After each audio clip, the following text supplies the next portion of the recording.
Halo Bu Kiki dan teman-teman sekalian, selamat malam. Berjumpa lagi dengan saya di Wayan Tantri dari kelompok 2. Untuk malam hari ini, saya dan rekan-rekan saya ada Devi Dior, Muhammad Cahyadi, dan Riani Septiani. Kami akan membahas poin UTS kita kali ini, yaitu bagaimana beretika komunikasi verbal dan non-verbal.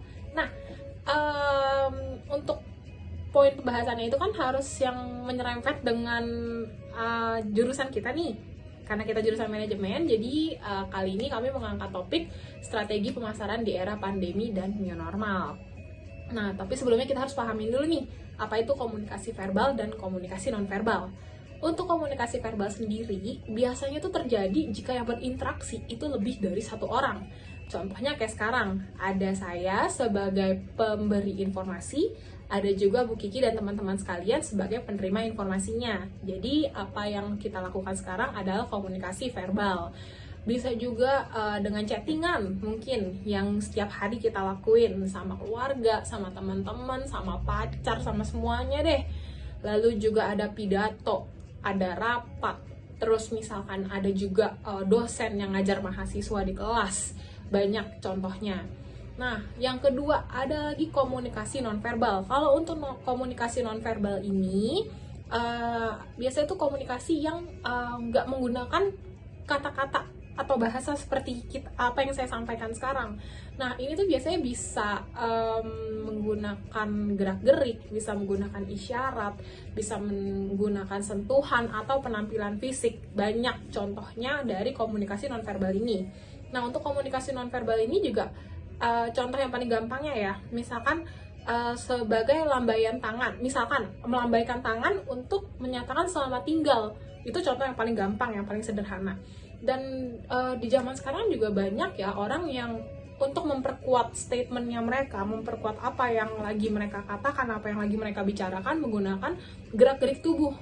Seperti contohnya sekarang saya ini nih, saya menyampaikan apa yang mau saya sampaikan menggunakan tambahan ini tangan saya dari tadi bergerak nih. Nah, ini juga termasuk komunikasi nonverbal. Itu contoh yang paling gampangnya. Nah, sekarang kita lanjut ke poin pembahasan kita nih, strategi pemasaran di era pandemi dan new normal yang akan dibahas oleh teman-teman saya. Semoga apa yang akan kami bahas ini sudah mencakup apa yang Ibu Kiki mau. Terima kasih Bu Kiki. Pada masa pandemi, kita dipaksa untuk dapat beradaptasi dengan keadaan yang belum pernah kita hadapi sebelumnya. Kegiatan-kegiatan di luar rumah terpaksa harus dilakukan secara terbatas. Kondisi seperti ini berpengaruh terhadap pemilik toko atau usaha dan staf-staf pekerja kantoran. Akibat dari pandemi, banyak staf yang harus dirumahkan, bahkan terkena PHK dari tempat kerjanya. Hal ini menyebabkan munculnya UMKM baru yang ada di Indonesia. Para UMKM yang sebelumnya memiliki pekerjaan tetap terpaksa harus mengerti atau mempelajari tentang bagaimana cara membangun bisnis kecil yang dapat disukai atau diterima oleh masyarakat. Mereka juga harus mengetahui cara menciptakan daya tarik terhadap produk yang mereka jual. Pemanfaatan teknologi di era seperti ini sangatlah tepat. Para UMKM harus bisa memahami teknologi untuk mengembangkan bisnis mereka. Salah satunya pemanfaatan sosial media untuk memasarkan produk yang mereka jual. Sebagai penjual, kita harus memiliki konten yang menarik dan kreatif untuk membangun sebuah brand atau ciri khas dari produk yang kita jual, sehingga orang-orang tertarik dengan produk kita atau selalu mengingat produk-produk yang kita jual.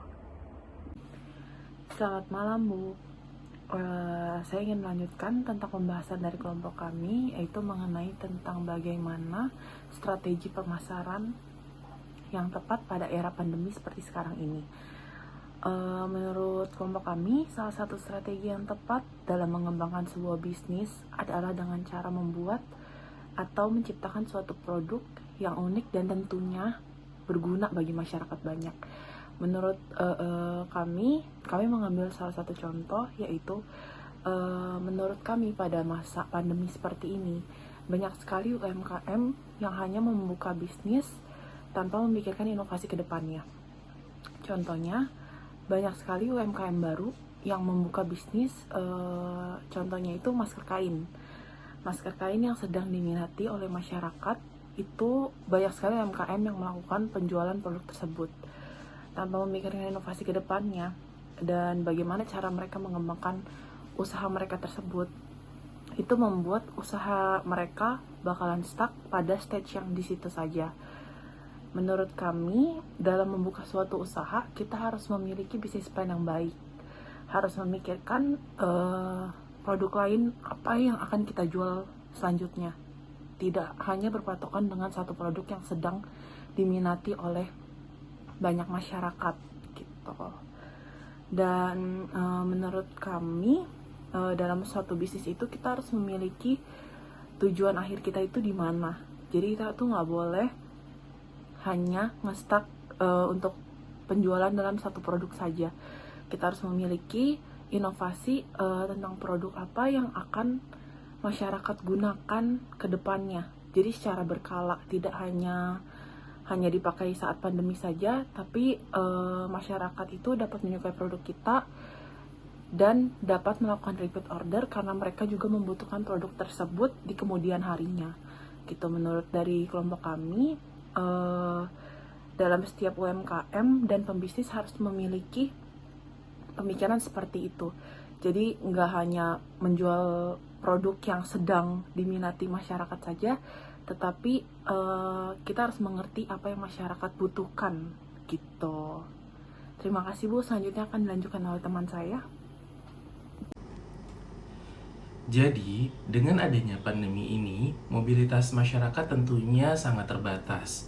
Sehingga strategi pemasaran yang tepat bagi kelompok kami ialah dengan memanfaatkan teknologi serta memaksimalkan penggunaannya di sosial media. Seperti sosial media Facebook, Instagram, TikTok, maupun sosial media lainnya. Dengan isi konten yang semenarik mungkin tentunya. Selain itu, produk yang kita pasarkan itu harus unik, berbeda dan mempunyai nilai lebih agar dapat menjadi pembedaan dari kompetitor. Hal ini tentunya akan menjadi daya tarik bagi masyarakat yang melihatnya.